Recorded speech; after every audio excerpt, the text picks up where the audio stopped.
Merci à vous qui venez de nous rejoindre pour la troisième et dernière partie de Politicien, votre rendez-vous politique. Un autre invité m'a rejoint, Antoine Seko. Je précise que vous êtes le conseiller spécial de Sébastien Javon, le président du patronat béninois. Merci de m'avoir rejoint. Écoutez, je suis très heureux d'être ici.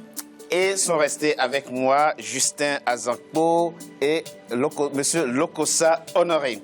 Avec le concept de la rupture, il a promis le renforcement de la bonne gouvernance, notamment économique, avec à la clé la création de 500 000 emplois sur 5 ans, soit une moyenne de 100 000 emplois par an. Mais combien sont-ils déjà créés? Comment se porte le Bénin sous la présidence de Patrice Talon? Élément de réponse dans ce sujet de la rédaction signé Aminata Diak. Consolider la démocratie, l'état de droit et la bonne gouvernance, engager la transformation structurelle de l'économie et améliorer les conditions de vie des populations, tels sont les 3 piliers sur lesquels repose le programme d'action du gouvernement béninois présenté le 16 décembre 2016 par le chef de l'État, Patrice Talon. Objectif, accélérer l'émergence économique du pays, une politique qu'il a entreprise en prenant plusieurs mesures économiques jugées nécessaires. En effet, après 1 an de gestion, le gouvernement aurait réussi à stabiliser le cadre macroéconomique, une stabilisation qu'il entend poursuivre en 2017. Parmi les mesures engagées, une décision qui fait polémique. Il s'agit du rétablissement de l'accord cadre entre l'État et l'association interprofessionnelle du coton. L'objectif des autorités est de donner un véritable essor à la filière. Seulement, le doute s'est installé puisqu'il s'agit d'un secteur dans lequel le président Patrice Talon a fait fortune et qui fut l'un des facteurs de tension avec son prédécesseur Thomas Boniaï. Ce cadre de transition était contraire à l'option fondamentale de libéralisation et aux lois de la République. La gestion transitoire a coûté cher au trésor public et la filière connaît encore des difficultés. L'arrivée au pouvoir du président Patrice Talon fait également régner un climat délétère dans plusieurs secteurs. De nombreuses affaires ont déchaîné les passions et soulevé des foules. La plus célèbre a été l'arrestation de l'actuel président du patronat béninois, Sébastien Javon, le 28 octobre 2016, accusé de trafic de cocaïne. Ce dernier a été relaxé après 8 jours d'incarcération. Quand on m'a saisi de la question, j'ai dit mais laissez-les faire leur travail, c'est un contrôle de routine. Non, on m'a dit non, qu'il y a toute une armada de gendarmes. J'ai dit, ah, bon, si ça sort du cadre normal, appelez un huissier pour aller constater, mais soyez vigilants pour que quand vous ouvrez, on ne mette pas quelque chose dedans. Sur le plan économique et social, plusieurs réformes sont en chantier, notamment dans les secteurs de l'agriculture, de l'éducation, de l'économie numérique, du cadre institutionnel, du tourisme et de l'emploi des jeunes. La création des 500 000 emplois dans tous les domaines avait été annoncée et prévue dans le plan d'action du gouvernement. D'autres faits ont aussi alimenté les débats, entre autres les opérations de déguerpissement à Cotonou sans relocalisation, les sanctions contre les directeurs d'école pour mauvais résultats et la destitution de cette mère en juillet 2016. Les difficultés des uns et des autres génèrent l'impatience. Quand on a mal, quand on n'est pas bien, quand on a faim, quand on a des besoins, on est impatient et c'est humain. Et surtout, ce qui est gâté met du temps à être reconstruit. Mais quand on veut construire, réorganiser la santé, construire des hôpitaux, mettre les médecins au travail, améliorer le plateau technique, quand on veut réorganiser l'école, construire des écoles, former les enseignants, c'est des choses qui mettent beaucoup de temps. C'est que ça fait bientôt 1 an que je suis là, mais vous n'avez encore rien vu, c'est vrai. Mais vous m'avez élu pour 5 ans. C'est vrai, je n'attendais pas les 5 ans pour vous montrer ce qu'on est en train de construire. Mais d'ici 1 an ou 2 ans, vous verrez concrètement de vos yeux que nous avons commencé à construire la plupart des routes qui restent à construire au nord. Le président Patrice Talon affiche une détermination à réformer le pays. Mais un an après sa prise de fonction, les Béninois attendent toujours des résultats concrets qui impactent positivement le panier de la ménagère. Face à la grogne sociale qui couve, parviendra-t-il à garder la confiance de ses compatriotes? Rien n'est moins sûr. Les 4 années restantes de son mandat s'annoncent d'ores et déjà tumultueuses. Antoine Seco. Oui. Le 7 janvier 2009, l'État béninois signe avec l'AIC, l'Association interprofessionnelle de coton, une structure qui gère la filière coton au Bénin, un accord cadre. En septembre 2013, Yahi Boni, le président Yahi Boni, rompt l'accord pour mauvais résultat. Le 28 avril 2016, l'un des premiers actes que prend Patrice Talon, c'est de rétablir cet accord. Donc, il est actionnaire majoritaire d'une structure qui devient cliente de l'État béninois. Certains Béninois y voient un risque de délit d'initié et de conflit d'intérêts. C'est votre avis? Non seulement c'est mon avis, mais c'est que le patron de l'AIC, je le connais. Il fut un des confrères de Talon du temps où lui aussi il avait une licence pour pouvoir faire exploiter le coton. Mais comme je disais tout à l'heure, Talon a eu dans sa stratégie à tuer tous ses partenaires, tous ses confrères dans ce domaine-là. Et ce monsieur que je connais, je n'ai pas cité son nom, il se reconnaîtra en tout cas, étant proche de lui, je sais ce que c'est, il a mis à la tête de l'AIC. Donc c'est un collaborateur. Et qui aujourd'hui est dans les délégations de Talon quand Talon va à l'étranger. Donc vous y voyez un conflit d'intérêts, un potentiel conflit d'intérêts? Non seulement potentiel, c'est une réalité. Il y a d'abord, en plus, il y a un délit d'initié, un conflit d'intérêts. Puisque l'AIC, dans le cadre de ses fonctions, accompagne l'État, bien sûr, à faire le cahier des charges de ce qu'il faut faire. Et c'est le même AIC qui va négocier avec les partenaires étrangers. Je ne suis pas juriste, je pose la question, où se trouve la limite entre le délit d'initié et le conflit d'intérêts? Alors je rappelle effectivement quelques raisons qui ont poussé le président Yahi Boni à rompre cet accord en septembre 2013. L'AIC était censé booster la production cotonnière avec une production de 265 000 à 300 000 tonnes. Et plutôt, ça a été pour la période 2011-2012, ça a été 174 000. Avec aussi, effectivement, des insecticides frelactés, des semences à peu pouvoir germinatif à raison de 40% et le renvoi des agents de contrôle de qualité. Donc voilà les raisons, entre autres, qui ont poussé le président Patrice Talon à rompre le contrat. Monsieur Azankpo, vous pensez qu'il a tort de rétablir ce contrat cadre avec cette structure dont il est actionnaire majoritaire, même s'il a quitté le conseil d'administration? Oui, je crois que normalement, pour un président qui promet un avenir merveilleux, ne devrait pas aller sur ce terrain tout de suite. Surtout que c'était le terrain conflictuel. C'est l'élément qu'il avait opposé à son prédécesseur. Il y a d'autres priorités. Les milliards. Parce que quand il est arrivé, il nous a parlé de dette intérieure. Ces dettes intérieures ont été quand même renflouées. Les caisses donc de ces structures qui, même effectivement s'il s'est désengagé officiellement de ces structures, moi je crois que les priorités c'est davantage, puisque là, moi j'ai entendu un autre mot tout à l'heure, prononcé par le président lui-même. Il dit, je viens de faire 1 an, mais vous n'avez encore rien vu. Vous verrez, il reconnaît. Que... Ah ben, sauf que il a promis plein de choses. Il a promis 500 000 emplois. Eh bien oui, mais sur 5 ans prévus, il y a déjà plus d'1 an de passé. Eh ben, il faudrait peut-être qu'on commence à créer réellement des emplois. Il a quand même rétabli le cadre macroéconomique avec des bénéfices substantiels l'année dernière. Quand on dit on rétablit un cadre macroéconomique, ça veut dire quoi? Ça veut dire tout simplement qu'on va piocher dans certains budgets, parce qu'il y a quand même eu des choses qui ont été faites avec des licenciements, le syndicaliste et autres, monsieur Lokossa, qui est membre du Parti communiste, je crois que c'est quand même des choses qui doivent faire bouger les gens. Quand on me dit on a fait déguerpir les gens, c'est pas de créer des emplois.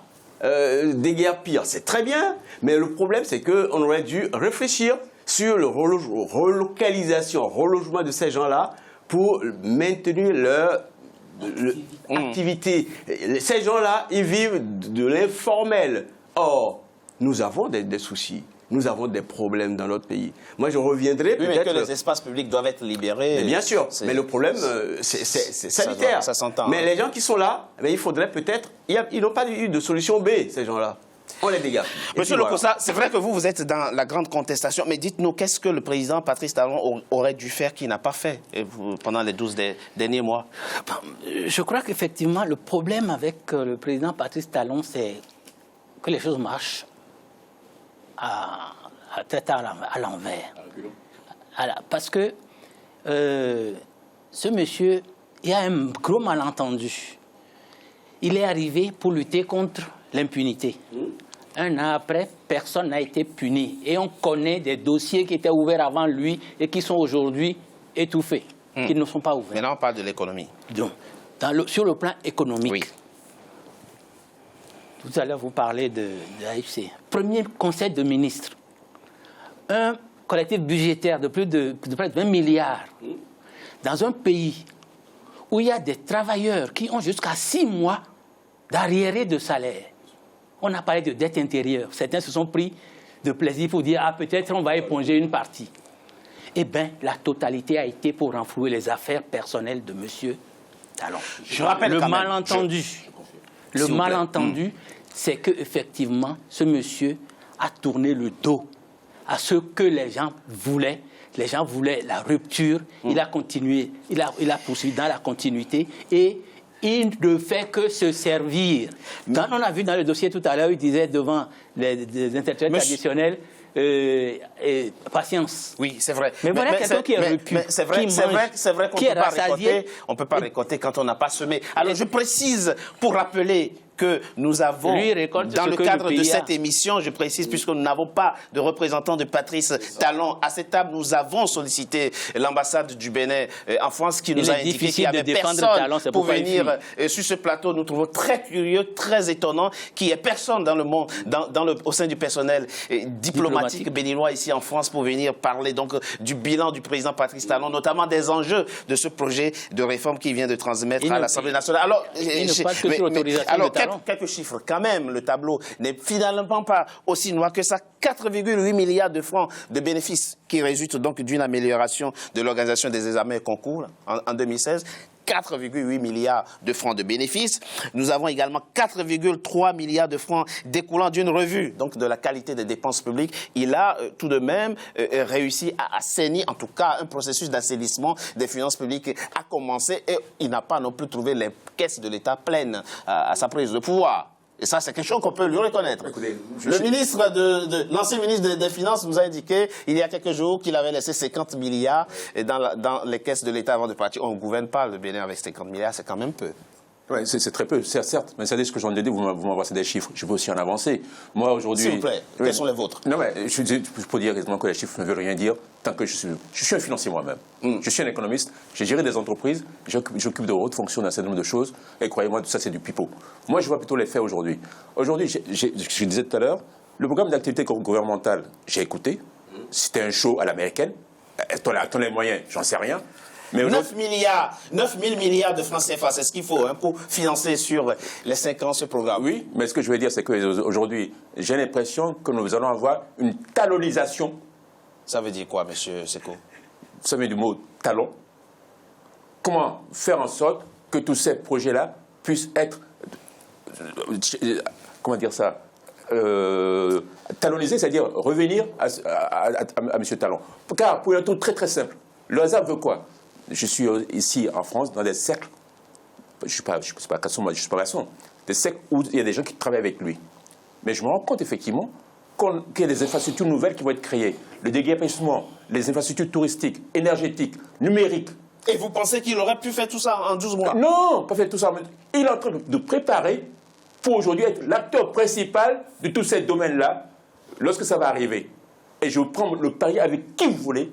Dans toutes les infrastructures. Là, on parle des hôtels. Le tourisme.